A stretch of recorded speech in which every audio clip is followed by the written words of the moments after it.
Is the server offline error ruining your experience in Kingdom Come: Deliverance on the Epic Games Store? Don't worry, I've got you covered with quick and effective solutions. Stick around to get back into the action. This error is frustrating, especially when you're eager to play. But don't lose hope, we'll fix it in just a few steps. Solution 1. Check server status first. Ensure the issue is on the server side. Here's how. Visit the official Kingdom Come, Deliverance, or Epic Games Store server status page. If the servers are down, you'll need to wait for the developers to resolve the issue. If the servers are online, let's move to the next step. If the servers are fine, the issue might be on your end. Don't worry, we've got more fixes. Solution 2. Verify internet connection. A weak or unstable internet connection can cause this error. Here's what to do. Restart your router or modem. Use a wired connection for better stability, if possible. Test your connection speed to ensure it's sufficient for online gaming. Once your connection is stable, try launching the game again. Corrupted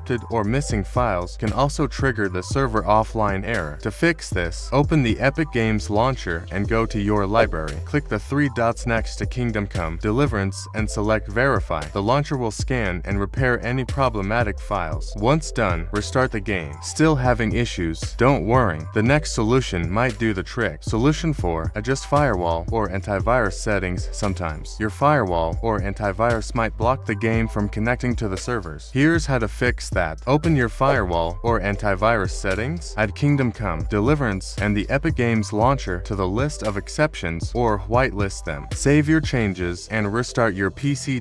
This should allow the game to connect without issues. If nothing else works, try refreshing your network settings. Press Windows plus R, type CMD, and hit enter. In the command prompt, type the following commands one by one and press enter after each. ipconfig/flush DNS, ipconfig release, ipconfig renew. Restart your PC and launch the game again. This clears any cache network data that might be causing the issue. And that's it. These fixes should resolve the server offline error for Kingdom Come, Deliverance. If this helped, smash that like button and subscribe for more quick gaming fixes. Got another issue? Drop it in the comments and I'll cover it in a future video. Thanks for watching and enjoy your gaming adventure.